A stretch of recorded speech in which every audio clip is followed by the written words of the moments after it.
publicado en nuestro canal de YouTube y puede escuchar la enseñanza. Pero la conclusión básica era que cuando nosotros vemos la injusticia en el mundo, cuando nosotros vemos que el malo le va bien aunque hace cosas malas, tenemos que cuidar nuestro corazón porque puede pecar contra Dios, que es el que hace justicia, y llevarnos a tener ira, a hablar mal, a tener, eso muestra envidia. Bueno, hablamos de una serie de cosas y podemos resumirlas, nos lleva a pecar. Por eso tenemos que cuidarnos. Decíamos también que en lugar de tener envidia, lo que nosotros debíamos hacer era, como dice Mateo capítulo 5, orar por nuestros enemigos, amar al enemigo, como dice Romanos capítulo 12, no hacerle a nadie mal, sino más bien vencer con el bien el mal, no pagarle a nadie mal por mal.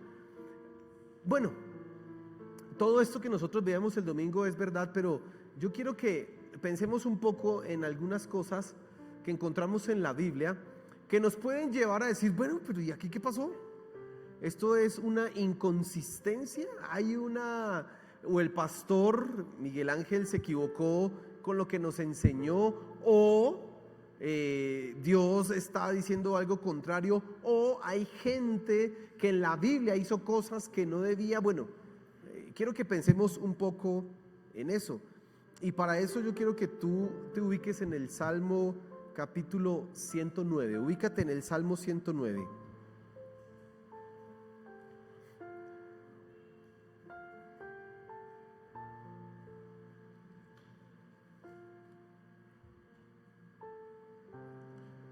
Vamos a leer todo el Salmo y no voy a comentar versículo por versículo, sino que voy a comentar algunos pasajes principales, pero quiero que tú estés atento a lo que vamos a mirar esta noche. En realidad no hay inconsistencias en la palabra de Dios, sino que en la palabra de Dios también vemos cuando hay un momento en que nuestras oraciones son realmente en busca de justicia, en busca de juicio, en busca de venganza, pero no nacen de un corazón pecaminoso que busca vindicación propia y particular, sino que nacen del corazón de una persona que busca la justicia de Dios más que la suya propia. Y en ese momento es que esas oraciones se hacen necesarias, y aquel que realmente ama a Dios hace lo que debe hacer. Pero quiero que oremos y entremos como en sintonía de lo que vamos a hablar en este momento, porque sé que tú vas a ser edificado, sé que tú vas a aprender algo esta noche que va a confrontar tu vida en varios sentidos. Yo tengo en mente dos, pero quizás el Espíritu te toca en varios sentidos. Así que oremos. Señor, por favor, háblanos esta noche. Entendemos que tú pides, Padre Celestial, que nosotros amemos a aquellos que nos persiguen, que los bendigamos, que oremos por ellos, pero en algunos momentos también vemos otras cosas en tu palabra. Por favor, ayúdanos a entender esto, ayúdanos a entender qué es lo más importante, Padre Celestial, qué es lo realmente fundamental en todas las circunstancias. Como siempre te pido, Señor, que me uses, que no sean mis ideas ni mis palabras, sino que seas tú el que esté hablando hoy a la iglesia. Gracias, Señor. Amén y amén. Salmo 109 dice así. Voy a leer desde el versículo 1 en adelante. Oh Dios de mi alabanza, no calles, porque boca de impío y boca de engañador se han abierto contra mí. Han hablado de mí con lengua mentirosa. Con palabras de odio me han rodeado y pelearon contra mí sin causa. En pago de mi amor me han sido adversarios, mas yo oraba. Me devuelven mal por bien y odio por amor. Pon sobre él al impío y Satanás esté a su diestra. Cuando fuere juzgado, salga culpable y su oración sea para pecado. Sean sus días pocos, tome otro su oficio. Sean sus hijos huérfanos y su mujer viuda. Anden sus hijos vagabundos y mendiguen, y procuren su pan lejos de sus desolados hogares. que el acreedor se apodere de todo lo que tiene y extraños saqueen su trabajo. Se está poniendo duro eso, ¿cierto? Esa es una oración que, ¿qué pasó acá? Versículo 12, no tenga quien le haga misericordia, ni haya quien tenga compasión de sus huérfanos. Su posteridad sea destruida, en la segunda generación sea borrado su nombre. Venga en memoria ante Jehová la maldad de sus padres y el pecado de su madre no sea borrado. Estén siempre delante de Jehová y él corte de la tierra su memoria. Duro esas oraciones, esa oración está pero dura. Y sigamos leyendo que no ha acabado.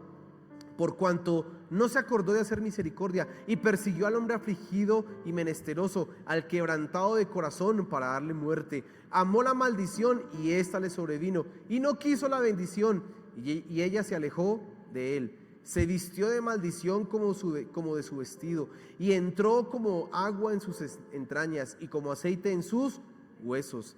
Séale como vestido con que se cubra y en lugar de cinto con que se ciña siempre. Sea este el pago de parte de Jehová a los que me calumnian y a los que hablan mal contra mi alma. Y tú, Jehová, Señor mío, favoréceme por amor de tu nombre. Líbrame, porque tu misericordia es buena. Porque yo estoy afligido y necesitado, y mi corazón está herido dentro de mí. Me voy como la sombra cuando declina, soy sacudido como langosta. Mis rodillas están debilitadas a causa del ayuno, y mi carne desfallece por falta de gordura. Yo he sido para ellos objeto de oprobio. Me miraban y burlándose meneaban la cabeza. Ayúdame, Jehová Dios mío, sálvame conforme a tu misericordia, y entiendan que esta es tu mano, que tú, Jehová, has hecho esto. Maldigan ellos, pero bendice tú. Levántense, mas sean avergonzados, y regocíjese tu siervo. Sean vestidos de ignominia los que me calumnian, sean cubiertos de confusión como con manto. Yo alabaré a Jehová en gran manera con mi boca, y en medio de muchos le alabaré, porque él se pondrá a la diestra del pobre para librar su alma de los que le juzgan. 31 versículos acabamos de leer, en donde encontramos unas peticiones que son realmente fuertes. Quiero que usted recordara aquí un poquito, que sus hijos se queden huérfanos, que su mujer se quede viuda, que nadie tenga misericordia de sus huérfanos. Es una oración que uno dice, ¿y esto qué pasó acá? Por eso el título de la enseñanza, inconsistencias y por qué aparece un salmo como el 109, como el 137, el Salmo 137, por ejemplo, dice: acuérdate de Babilonia, de lo que nos hizo, y que sus niños sean estrellados contra la peña. Dice así. ¿Acaso Dios no es amor? ¿Acaso el Señor Jesús en Mateo 5 no nos manda a amar a nuestros enemigos? Como hemos visto, Romanos 12 no nos dice: no paguéis a nadie mal por mal. ¿Qué pasa? ¿Por qué aparecen estos salmos? Bueno, yo quiero que tú entiendas un poco por qué aparece esto en la Biblia, que entiendas qué significan y sobre todo por qué nosotros en algunas circunstancias vamos a tener que orar de esa manera. Ahora, empecemos entendiendo esto y tratemos de responder, bueno, ¿por qué aparecen unos versículos tan duros y tan crueles en la Biblia? ¿Qué está pasando acá? Entonces, lo primero que quiero que tú te des cuenta es que tú tienes que entender los salmos desde una perspectiva del pacto. Ahora, estos son llamados salmos imprecatorios. La palabra imprecar significa desear ardientemente que a otra persona le vaya mal. Por eso una imprecación es el deseo que a alguien le vaya ¿qué? Mal. Ese es el nombre técnico de estos salmos. Así que el Salmo 109 es un salmo denominado imprecatorio porque le desea el mal a alguien. Pero quiero que tú te des cuenta que el lenguaje que nosotros leemos en estos salmos, y en este salmo en particular, aunque parece muy personal y directamente nace de una persona que se siente calumniada, parece que el contexto en este salmo es que el justo, y algunos atribuyen este salmo al rey David, ha sido llevado ante juicio. de manera injusta, ha sido calumniado, y él entonces está pidiendo que el juez de la tierra, Dios, venga a hacer justicia, y en esa justicia pide que aquel que le está calumniando entonces reciba el pago de su maldad. Y entonces donde usted ve que dice Satanás esté a su diestra, imagínense que Satanás esté a su lado, es una cosa, el deseo que tiene el salmista acá es realmente fuerte, porque tiene un deseo de venganza, pero no es un asunto de venganza personal. Lo que quiero que nosotros, y lo que quiero que tú entiendas, es que aunque el lenguaje nos permite entender y nos permitiera ver que esto es un asunto personal, en realidad no lo es. En realidad esto va mucho más allá, trasciende, no es una mera defensa por una calumnia, por una acusación, sino que es pidiendo justicia porque algo se está haciendo mal en cuanto al pacto. Todos nosotros, y eso es lo que quiero que tú entiendas, debiéramos estar indignados cuando la justicia de Dios, cuando la gloria de Dios, cuando el nombre de Dios es puesto en entredicho, cuando la verdad de Dios es puesta en juego. Hay una historia en el Antiguo Testamento, y es la historia de Finés. Finés era uno de los nietos de Aarón.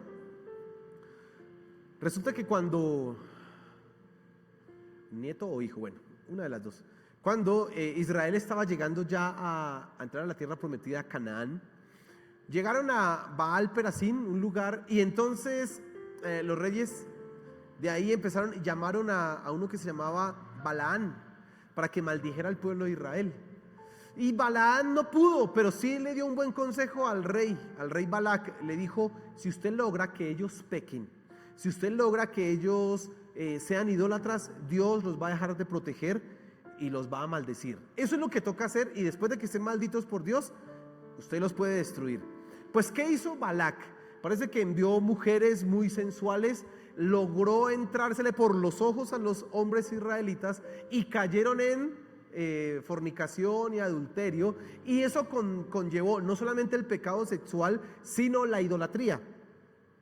En todo eso que estaba pasando, un hombre, un jefe de la tribu, de una de las tribus de Israel, entró con una mujer de manera descarada, no de manera oculta, sino que de manera descarada entró por en medio del pueblo, delante de Moisés y delante de todos los líderes, con una mujer madianita. Entró, se la pasó por las narices y la llevó a su tienda para cometer pecado, fornicación. Cuando Finés vio esto, dice que tomó una lanza y se fue detrás de ellos, y estaban ellos en el pleno acto de intimidad, y dice la Biblia que él los atravesó por la mitad con una lanza. En ese momento dice la Biblia que la ira de Dios cesó, y desde ese momento Finés y sus hijos, dijo Dios, él va a estar siempre en mi lugar santo, él siempre y su familia va a entrar a mi lugar santo. ¿Qué quiero decir con esta historia? Y para que tú entiendas acá, ¿estaba Finés tomando venganza por sí mismo? ¿Estaba Finés matando a ese hombre y a esa mujer porque los mató, los empaló, porque estaba indignado personalmente? De ninguna manera. La acción de Finés corresponde a una indignación con respecto a Dios. Es que se estaba violentando el pacto, es que se estaba cometiendo un acto no solamente pecaminoso, sino descaradamente pecaminoso. Eso es lo que nosotros tenemos que entender. ¿Qué pasa con el salmista en el Salmo 109? No solamente es que lo están calumniando, no solamente es que lo están llevando a juicio por una mentira, es que en realidad se está colocando en tela de juicio la verdad de Dios, que dice que los justos no podrán ser llevados a juicio, que los justos serán validados ante la verdad, ante la acusación falsa. El salmo no está pidiendo, o el salmista no está pidiendo una vindicación para sí mismo, sino que está pidiendo una vindicación para la justicia de ¿quién? De Dios. Mira lo que dice el versículo 16. Dice: por cuanto no se acordó de hacer misericordia y persiguió al hombre afligido y menesteroso, al quebrantado de corazón, para darle muerte. Él está hablando no solamente de lo que le está haciendo a sí mismo. Esa persona o ese grupo de personas que estaban haciendo, que lo estaban calumniando, estaban persiguiendo al menesteroso. ¿Sabe qué dice la Biblia del menesteroso? Que Dios es el defensor de los débiles. Y el salmista está recurriendo a eso. Dios mira, no solamente están yendo en contra de la verdad, sino que están rompiendo tu pacto, en donde se nos dice que debemos cuidar al menesteroso. Dice, al quebrantado de corazón, para darle muerte. Versículo 17, amó la maldición. Dice en la segunda parte, y no quiso la bendición. Acuérdese, Deuteronomio 28. Bendiciones de la obediencia y maldiciones por la desobediencia. Termina esa descripción y dice: Moisés le mandó a Josué: cuando entren a la tierra prometida, ustedes van a pararse en dos montes, un monte Ebal y aquí estaba el otro monte, y unos van a pronunciar las bendiciones y otros van a pronunciar las maldiciones. Y aquí, y dice Moisés, terminando Deuteronomio, les he puesto delante de ustedes un camino de vida, pero ustedes tienen que escogerlo, porque si no, hay un camino de ¿qué? De muerte. Y él está diciendo aquí: escogieron las maldiciones y no las bendiciones. Él está recurriendo precisamente que al pacto. Recuerde que en el antiguo, para el antiguo Israel, la relación que el pueblo tenía con Dios era una relación de pacto. Éxodo capítulo 19 les dice Dios: yo los voy a hacer a ustedes mi pueblo, mi especial tesoro, y haré de ustedes una nación santa de reyes y de sacerdotes, si ustedes deciden obedecerme. Y todo el pueblo escogió sí, y después de eso vienen los 10 mandamientos y todo lo que continúa. Pero también, como hay mandamientos, órdenes, y hay bendiciones, también hay maldiciones. Si no me cumples, también vas a llevar las consecuencias. Y eso es lo que está diciendo aquí el salmista. Está diciendo: amó la maldición y no la bendición. Y amar la maldición es hacer el mal, es cometer el mal. Dice: se vistió de maldición como de su vestido, y entró como agua en sus entrañas y como aceite en sus huesos. Está describiendo el salmista a una persona que en todo su ser es perversa. No es solamente que cometió una falta por ahí pequeñita, no, en todo lo que es perversa. Dice sus entrañas y sus huesos. Entonces, lo que quiero enfatizar en esta primer parte es precisamente que la oración que hace aquí el rey David, que es el que se considera que es el salmista, el autor de ese salmo, no es una oración personal de venganza, sino es una oración que está arraigada en la verdad de la palabra de Dios. Igual que Fines, él está pidiendo venganza porque lo que se está colocando en tela de juicio es el nombre de ¿quién? De Dios. ¿Recuerda cuando el Señor Jesús entró al templo a tumbar las mesas? Él no lo hizo porque es que estaba muy indignado él por sí mismo. Él estaba indignado por el nombre de Dios, porque la casa de Dios era una casa que debía ser para oración. Y por eso actuó con ira, por eso actuó con furia. No porque él estuviera bravo por sí mismo. No.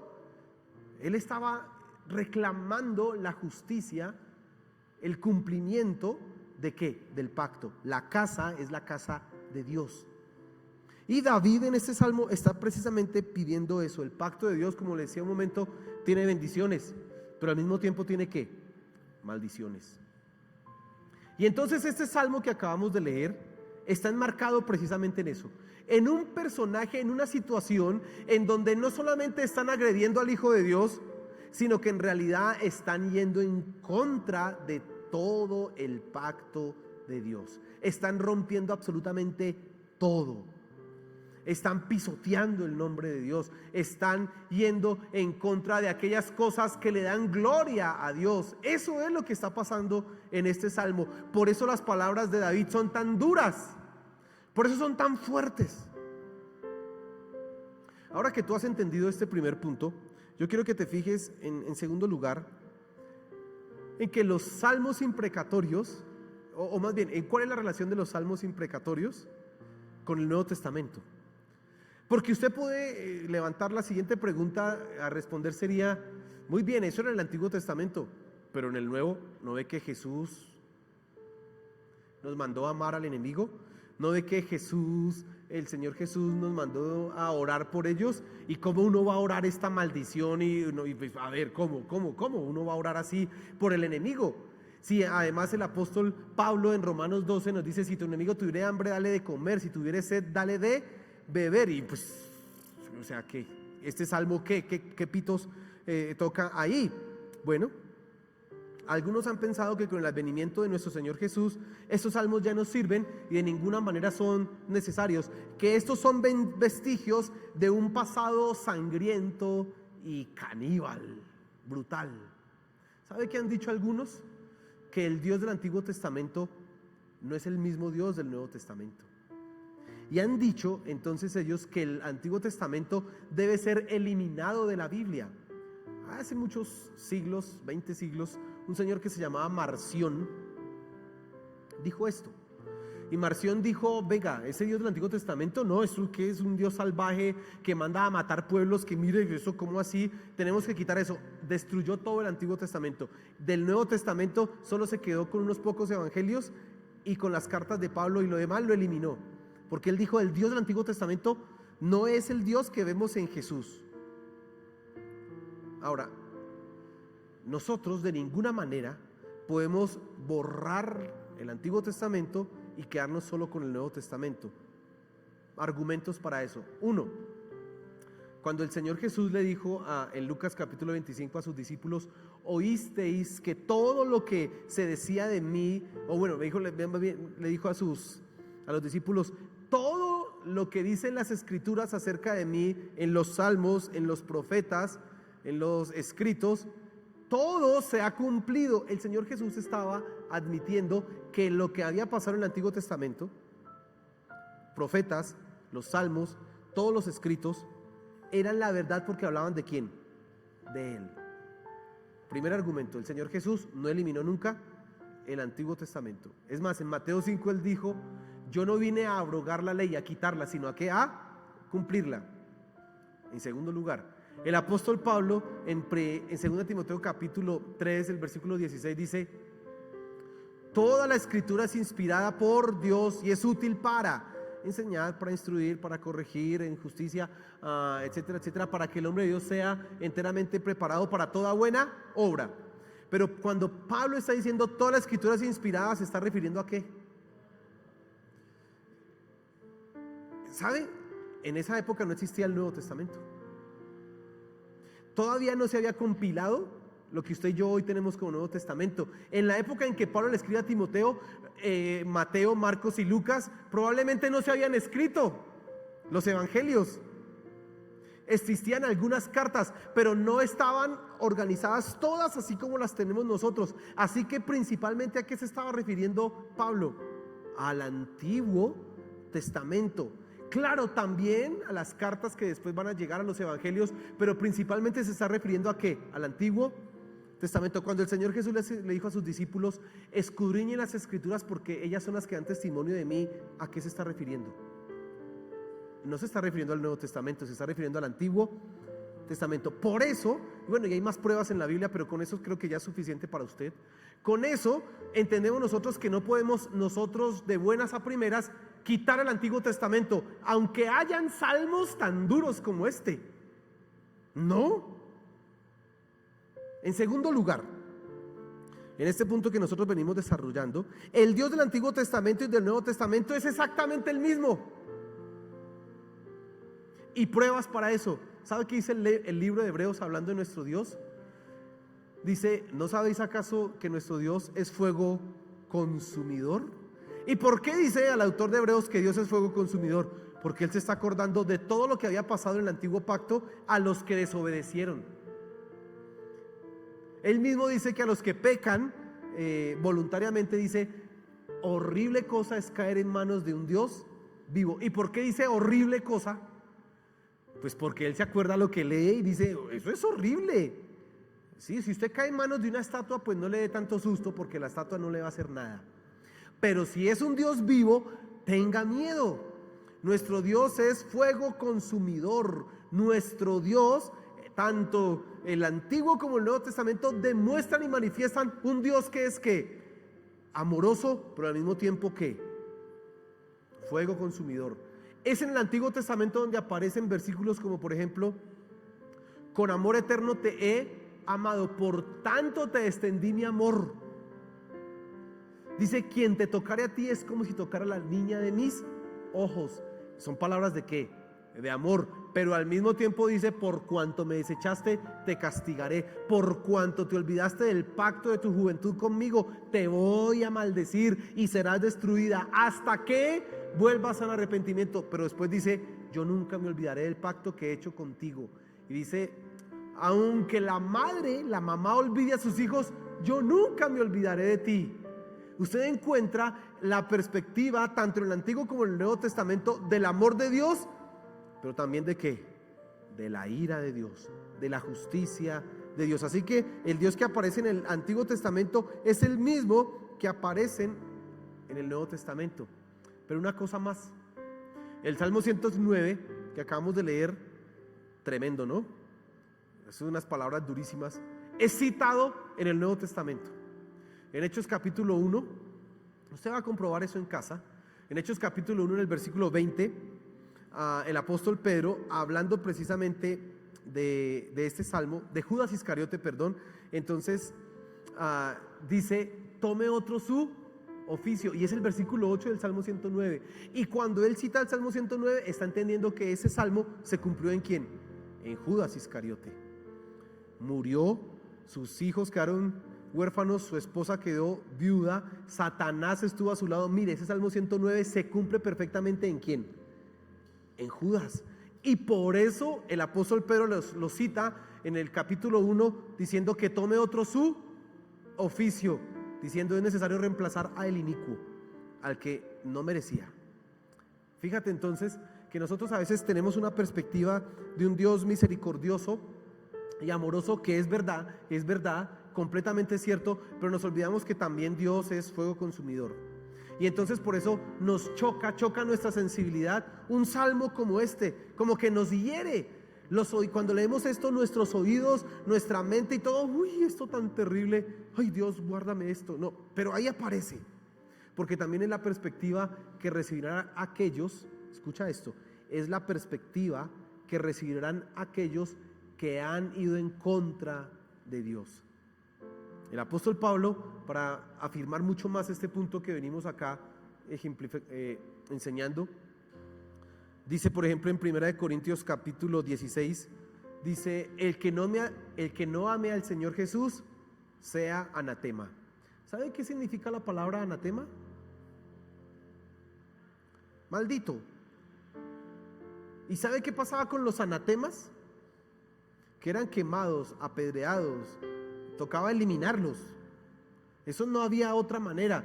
Y Pablo, terminando una de las cartas, 1 Corintios capítulo 16 del Nuevo Testamento, dice, el que no ame al Señor Jesús sea que maldito.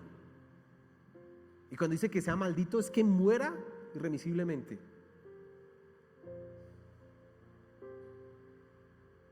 Entonces los salmos imprecatorios no solamente aparecen en el Antiguo Testamento, sino que también son citados en el Nuevo Testamento.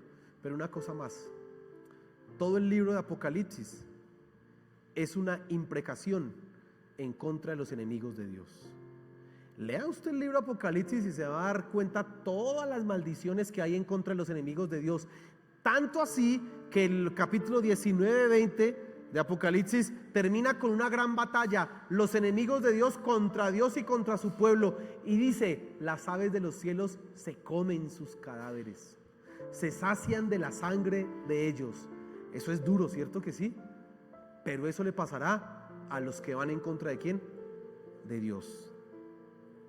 Ahora, ¿qué hacemos nosotros con un salmo así? Ya que creo que usted ha entendido lo de los salmos, de cuál es el origen. Un salmo imprecatorio en realidad está pidiendo la justicia de Dios y no mi justicia. Está enmarcado en el pacto, es decir, busca que la gloria, la verdad de Dios y lo que Él ha dicho se cumpla. Por eso hay un salmo. Se da cuenta usted que en el Nuevo Testamento también aparecen. Lo tercero que quiero que tú te fijes es, ¿y yo qué hago con esto? Lo primero que quiero que entiendas en este punto es que, aunque todos somos pecadores, eso es claro, todos fallamos en algún momento, en alguna circunstancia, no todas las veces nosotros podemos ser igualados a los que van en contra de Dios. Escucha esto porque tengo que repetírtelo. Aunque todos somos pecadores, no todos vamos a poder ser igualados a aquellos que van en contra directamente de Dios. Mira lo que dice el versículo 1, 2 y 3 de este Salmo 109. Dice: oh Dios de mi alabanza, no calles, porque boca de impío y boca de engañador se ha abierto contra mí. Han hablado de mí con lengua mentirosa, con palabras de odio me han rodeado y pelearon contra mí sin causa. David está reconociendo que en esta situación él es ¿qué? Inocente.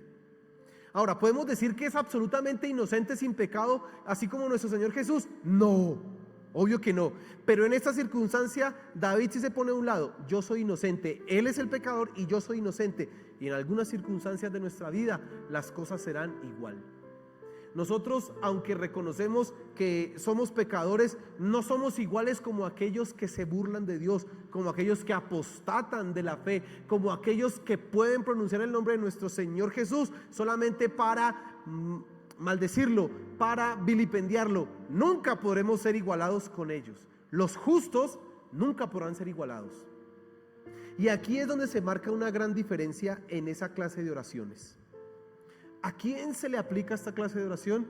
No es a cualquier creyente, es a aquel que realmente está apostatando en el nombre de Dios, aquel que está cometiendo un pecado vil, un pecado descarado, que no solamente afecta mi persona, que afecta la iglesia, que afecta el pueblo de Dios, que afecta su nombre, que afecta su gloria. Ahí es donde un salmo de estos es necesario. Permítame decirlo. No solamente es que se pueda orar eso, es que es necesario, porque lo que está en juego aquí es que la gloria de Dios. Leía un autor que hablaba de los salmos imprecatorios y decía que nuestra cultura, nosotros, le damos mucho valor a la vida humana, como si fuera lo más valioso que hay en el mundo. Y evidentemente, si a nosotros nos comparan con animales, nosotros somos más valiosos que animales. Pero si a nosotros nos comparan con el último propósito de Dios, ¿qué es más valioso? ¿El propósito de Dios o nosotros? ¿Qué es más valioso? Pues el propósito de Dios. Eso podrá sonarle muy fuerte a las personas de hoy día, pero la verdad es esa: el propósito, el plan de Dios, la gloria de Dios es más valiosa que nosotros mismos. Y aquí es donde la oración porque un impío que está destruyendo la gloria de Dios muera se hace necesaria. ¿Recuerda la historia de Finés que le conté? Finés mató a un jefe, mató a una mujer. ¿Acaso la vida de ellos no valía nada? Sí, sí valía, pero no tanto como la vida de todo el pueblo. No tanto como la gloria de Dios, no tanto como la santidad de Dios. Imagínense. El Antiguo Testamento entiende que es más importante el propósito de Dios que, por ejemplo, las relaciones familiares en este sentido. Dice Deuteronomio, no, eso es Levítico más bien. Bueno, en la Torah, en la ley, ahorita déjeme, no le tengo claro dónde está. Pero dice así en la Torah, dice: si tu hijo o tu hermano o tu esposa o tu esposo te dice: ven, vayamos a adorar a otros dioses, tú no irás con él, no consentirás con él, sino que lo denunciarás y tú mismo lo apedrearás delante de todo el pueblo, para que todo el pueblo tema y nunca se vuelva a levantar esto. Y uno dice: pero ¿cómo? Porque es más valioso que la gloria de Dios, que la vida inclusive de mi ser querido. Ahora, le voy a pedir el favor que no vaya a apedrear usted a nadie, ¿no? No vaya a hacer eso. Pero solamente tiene que entender el principio. ¿Qué es más valioso? ¿Qué es más importante en este caso? La gloria de Dios. Y entonces, ¿qué haces tú con un salmo como estos? Hay momentos en que este salmo tiene que orarse. Hay momentos en que este salmo tú debes levantarlo. Debes levantarlo en contra, por ejemplo, de aquellos personajes que a sabiendas de la palabra de Dios, de la Escritura, aún así se levantan para negarla, para maldecirla, para tergiversarla y decir: Señor, juzga, es tu palabra, esto no debe ser así. Quizás no le están haciendo, es más, no le están haciendo directamente algo a usted, pero se le están haciendo ¿a quién? A Dios. ¿Sabe? Yo tuve que ponerme bravo con unos estudiantes por una razón en el colegio, y veo que eso está pasando mucho. No sé por qué a los muchachos les da por cantar las canciones que yo cantaba cuando era niño en la iglesia. Entonces he escuchado canciones, aquí habían canciones así como alabaré, alabaré, alabaré. Yo cantaba esas canciones en la alabanza. No, otra canción, ¿cuál es la otra que cantan? Bueno, me acuerdo alabaré, pero hay otra. Y entonces los muchachos las cantan en el colegio, pero burlándose. Ellos están así, llegan al salón cantando canciones así como alabaré y burlándose. Y realmente a mí me hierve la sangre. Yo cuando me pasaba eso, lo escuché una vez, tenía clase con un 11 y entraron como 5 cantando eso. Inmediatamente a mí se me cambió la cara, pero dije: ¿qué les digo? ¿Debo quedar callado? ¿Les debo decir algo? ¿Debo reaccionar con ira? ¿Cómo debo reaccionar con estos muchachos? Porque finalmente yo puedo pensar así: pues ¿qué me están haciendo a mí? Nada. Además esas canciones ahora las cantan los católicos, se están burlando de los católicos. Dios es un Dios más grande que esto. Yo puedo pensar así, pero ¿sabe? Yo no me puedo quedar callado y permitir que el nombre de Dios y que las canciones con las que yo alababa a Dios hace 20 años, hace 30 años, ahora se conviertan en burla. Y entonces llamé a esos 5 estudiantes al final de la clase. Le dije: venga, le dije: ¿ustedes saben que yo soy cristiano? Sí. Me hacen el favor, nunca vuelvan a cantar esas canciones burlándose de Dios. Eso no lo deben hacer ustedes. Ay, perdón, profesor. Sí. Y ya. Eso es pedir gloria al nombre de quién. No es a mí. No es a mí. Ellos directamente no me están haciendo algo a mí. Pero hay momentos en que nosotros, y bueno, yo no voy a hacer una oración imprecatoria contra esos muchachos. Yo no les voy a leer el Salmo 109 a esos muchachos. Uno de esos es de apellido Londoño. Señor, mira a Londoño, que se quede huérfano. No voy a orar eso. No. Pero yo tengo que pedirle a ese que respete. Porque se están burlando de mi Dios, se están burlando de mi Señor, no es de cualquier cosa. Tengo que hacerlo. Pero hay momentos en que tú conocerás personas, probablemente,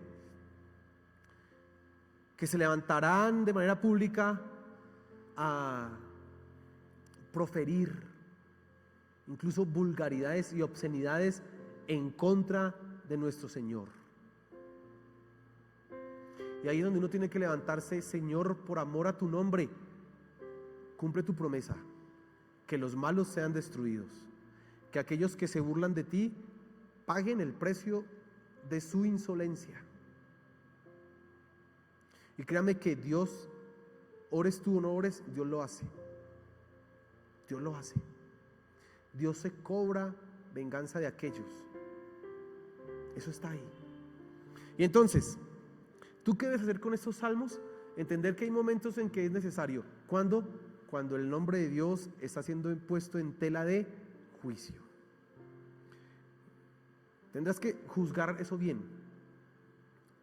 Ahora,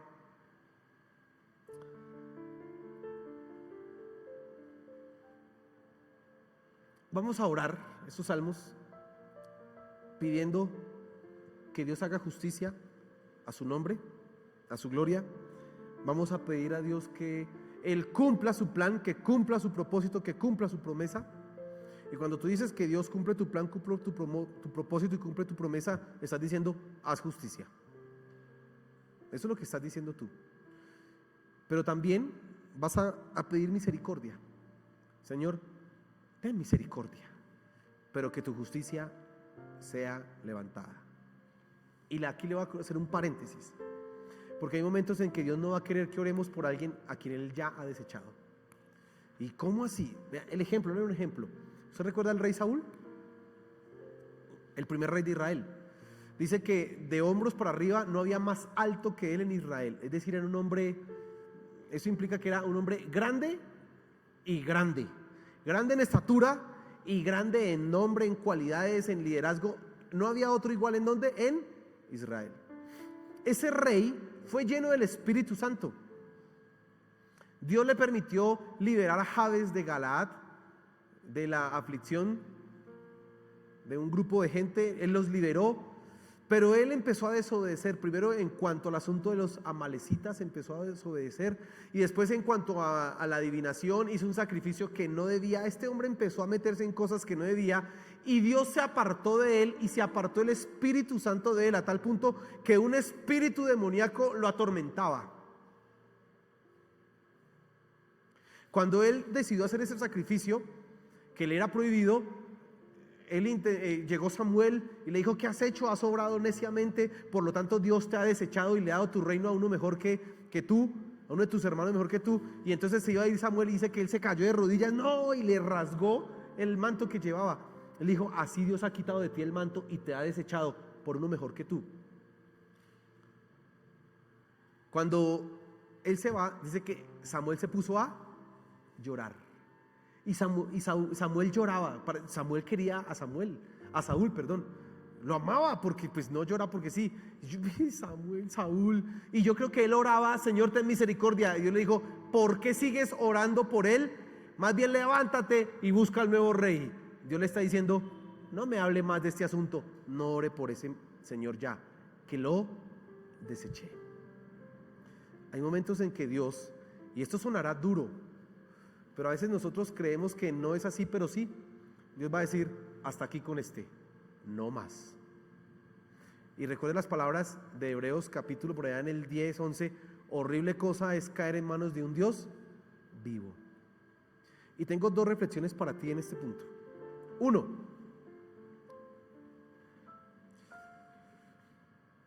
habrá momentos en que tú no vas a poder quedarte callado cuando es el nombre de Dios el que se está colocando en entredicho. Si tú lo permites, estás participando de eso mismo. Tú no puedes permitir que el nombre de aquel que dio la vida por ti, del nombre de aquel que tú dices amar, del nombre de tu Salvador, sea puesto en entredicho. Eso no lo puedes permitir. No es pelear, no es ir a coger a tumbar cabezas, no es ir a coger allá un bate y coger a golpes a todo el mundo. No, es simplemente exigir respeto. Y si no se da, vas a tener que pasar a la segunda parte, a pedir en oración: Señor, haz tu justicia, porque tu nombre es el que está quedado. Yo no soy nada, pero tu nombre es el que está quedando mal. Usted va a tener que hacerlo. Llegará un momento.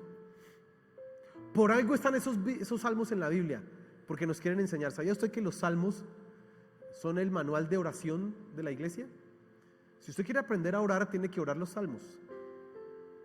Todos los salmos. 150 oraciones tiene ahí. Y unas corticas y unas re largas. Sí, ay, que no sé qué orar, coja el Salmo 119 y verá que tiene harto para orar. Usted cuando no sepa qué orar, empiece y verá. Listo, ahí tiene salmos de salmos. De todos los temas. Y por algo aparecen los salmos imprecatorios. Al menos hay unos 5, 6 o 7 de esa clase. ¿Por qué no son tantos? Porque usted no siempre va a estar orando de esa forma, pero habrá momentos en que se dé, en que sea ¿qué? Necesario. Por algo Dios permitió que quedaran en la palabra de Dios, que estén ahí, que aparezcan. Pero la segunda reflexión que te quiero hacer, que quiero que tengas presente, es que ten cuidado cómo te comportas, ten cuidado cómo vives, ten cuidado cómo es tu vida, no sea que tú te hagas merecedor de una oración de esas. ¿Sabe? Cuando yo leo un salmo de estos, cuando yo entiendo lo que significan, digo: Señor, guárdame, porque si yo un día llego a apostatar de la fe, teniendo la influencia que tengo, siendo el pastor de una iglesia, no voy a dañar solamente mi vida, voy a dañar la vida de ¿quiénes? De muchos. Y en ese caso, yo mismo seré juzgado por Dios, y alguien estará orando: mira a ese pastor, haz justicia. Señor, quítalo, porque está matando y destruyendo a tu pueblo. Y entonces esa segunda reflexión va dirigida a tu vida. ¿Cómo estás viviendo? Porque tú no puedes estar causando vilipendio causando burla entre los que aborrecen a nuestro Dios, y tú dices que le amas, pero por el contrario no te comportas como debe ser. Así no es. Ten cuidado. Póngase en pie, por favor.